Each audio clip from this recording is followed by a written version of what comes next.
खड़ी क्यों हो क्लास में? सीट नहीं मिल रही? आगे आ जाओ, थर्ड लाइन में आ जाओ, थर्ड लाइन में बैठा लो बेटा इसको। फिर तेरी बहन को जब कोई कहेगा यहाँ आके बैठ जा, फिर अच्छा लगेगा? थोड़ा लिमिट में रहना चाहिए ना। बैठ जाओ बेटा। चलो अपने देखो, अपने व्यवहार को ऐसा रखो जैसा तुम दूसरे के साथ करो, तुम्हारी बहन के साथ वही होगा। यहाँ नहीं, जहां वो कॉलेज में जाएगी वहां होगा, बस में होगा, ऑटो में होगा। समाज सबसे मिलके बनता है। तुम घटिया हो ना किसी के लिए, तो तुम्हारी बहन के लिए 100% कोई ना कोई घटिया। भगवान जो है कर्मा रिटर्न्स बैक है, ये सीधी थ्योरी है ये। और ये मैं अपने लिए भी मानती हूँ, मैं अपनी बेटी के लिए भी मानती हूँ। मैं जैसा कर रही हूँ ऐसा ही मेरे साथ होगा, या मेरे घर वालों के साथ। तुम जैसा कर रहे हो ऐसा तुम्हारे भाई बहनों के साथ होगा ही होगा। हम किसी भी बेटी के साथ गलत करेंगे ना, तो अपने आप को इसके लिए तैयार रखना कि मेरी बहन भी पढ़ने निकलेगी। आज छोटी है तो कल निकलेगी। चाचा की बेटी, मामा की बेटी, ऐसा नहीं कोई घर में रिश्ते ही ना हो, माँ भी तो होगी।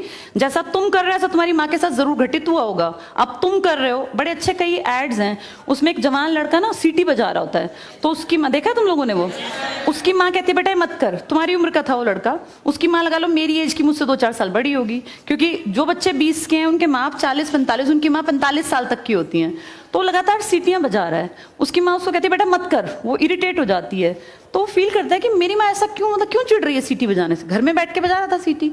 तो उसकी माँ को याद आता है कि जब मैं रोज बस स्टॉप पे जाती हूँ, 45 साल की अधेड़ उम्र की एक औरत, एक घटिया लड़का, मतलब ऐसे नहीं होते बिल्कुल ही घटिया जिनकी परवरिश हो, वो रोज उसको परेशान करता है, उस 45 साल की औरत को। तो उसको फिर फील होता है कि ये मेरा बेटा जो हरकत कर रहा है ये उस लड़के से मेल खाती है। बहुत अच्छा ऐड है, उसका एसेंस बहुत अच्छा निकल के आता है कि एक्सप्लॉयटेशन सिर्फ जवान लड़कियों का नहीं होता। आप गलत कर रहे हो ना, कोई आपकी माँ के साथ, आपकी बहन के साथ कहीं ना कहीं कोई गलत करेगा फिर। इसलिए समाज को अच्छा बनाओ, क्लास को ऐसा बनाओ, कोई लड़की वहां से अगर आ रही है और तुम कह रहे हो यहाँ आ जा, तो ये ठीक है। ये अपने आप सोच के देखो, ये हमारी परवरिश को भी दिखाता है कि हमारी परवरिश कैसी माँ ने की है।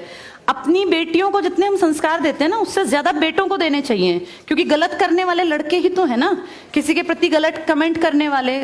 ये ठीक नहीं होता। इतने काबिल बनो कि कोई तुम्हारे साथ बैठना चाहे। तुम्हें ये कहना पड़ रहा है कि यहाँ के बैठ जाओ, तुम कोई वो छिछोरे 70-80 के दशक के लड़के थोड़ी ना हो, पढ़े लिखे 21वीं-22वीं सदी के लड़के बैठे हो। तुम कोई बच्चे नहीं हो। अब अपने व्यवहार को इतना अच्छा बनाओ, क्योंकि जब गलत बात बोलो ना तो ये सोच के बोलना कि मेरे घर में जो औरत है ना उसको ये सहना पड़ रहा है कहीं ना कहीं। तुम ही लोगों ने समाज बना रखा है, इसको घटिया बना लो चाहे अच्छा बनाओगे तो पूरा समाज अच्छा बन जाएगा। घटिया बनाओगे तो तुम्हारी माँ को भी 100% सुनना पड़ता होगा, क्योंकि ये कर्म है, ये किसी को नहीं छोड़ते। तुम सबको चार दीवारी में नहीं रख पाओगे। तुम्हारी माँ को भी कहीं ना कहीं बाहर निकलना पड़ता है, चाहे वो मार्केट सब्जी लेने जाती हो, गांव में रहते हो तो गली में तो निकलती है ना, उसको भी सुनना पड़ता होगा, क्योंकि समाज बनाने वाले तुम ही लोग हो। तो ये ध्यान रखो सबको कि भाई किसी को हमारे किसी भी कमेंट से बुरा ना लगे, और इनको अलग मत समझो। जैसे तुम्हारी बहनें ऐसी ये हैं, पसंद आना कोई अलग बात होती है, पर व्यवहार अच्छा रखना चाहिए। तुम्हारी परवरिश अच्छी माने की है, कम से कम ये दिखा के चलना।